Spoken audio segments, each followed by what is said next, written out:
Hey, so Andy here for Going Nomad, aka Pigs on Bikes, and today I thought I'd just do a quick vid on more good things about living in Cambodia.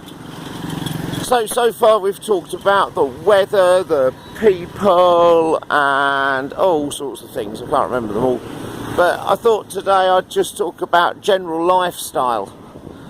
And I think when people look at maybe moving to a different country or something, hang on a minute, I need to change gear and I'm holding my phone in the wrong hand. Let me just do this for a minute. There we go. When people think about changing country, emigrating, I think some of the reason they might want to do that is because the lifestyle that they live is either unfulfilling, or you know, that they've been doing it for so long they're bored, and or maybe it's because they're working a 60-hour week and they want a bit more out of life, a bit more so-called work-life balance. And I think one of the good things about living in Cambodia is that as a native English speaker, I can command a salary that really lets me work part-time. Swallowed a fly. And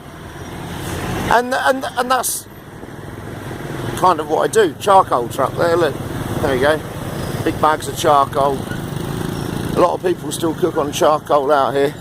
A lot of the roadside barbecue, there's one, you see that quite a lot. Anyway, look at American cars. Somebody's got some cash, haven't they? Hummer. Who would have thought it? Humvee out here. Anyway, yeah, so work-life balance. So for example, really I only need to work. I only need to be at work for 4.5 hours a day. That's all that I'm paid for.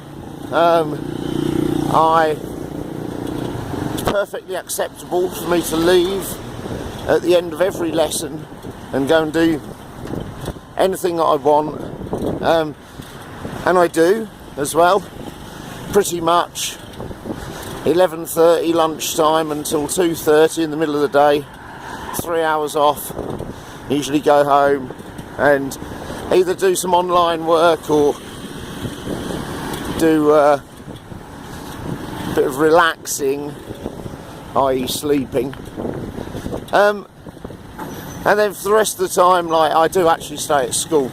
And the reason I don't bother leaving is because I get an hour and a quarter off in the morning and in the afternoon, and that hour and a quarter I just stay at school and either do my own online stuff, YouTube editing and stuff like that, for example, or I do lesson plans and marking and stuff that, as a teacher, you kind of accept that you're going to do outside of paid hours anyway. Now, if I was working at a different school, like I was working the first school I was working at, you had to stay there for 8 hours a day, and you were still expected in your own time to then do all of your exam prep, your lesson planning and your marking. So, you know, if you pick the right number, you know, if you pick the right gig, then you can have a much better work-life balance. And also just in general, the fact that you're not living in the nanny state of the West, like where everything is controlled by the state to a certain extent, a lot of state intervention, whereas out here, for better or worse, it's slightly more freedom, I think, and people don't babysit you out here. If you do something silly, then it's kind of like tough, basically. So it makes you a little bit more alert on certain things, and makes life, maybe just gives life the edge that it might not have if you're used to living in a fairly mundane Western society. So there, the good things about living here in Cambodia. Anyway, I'm going to go and buy a bottle of Coke because I've got a real urge for some Coca-Cola. So I hope that helps you guys out there. Good things about living in Siem Reap, Cambodia.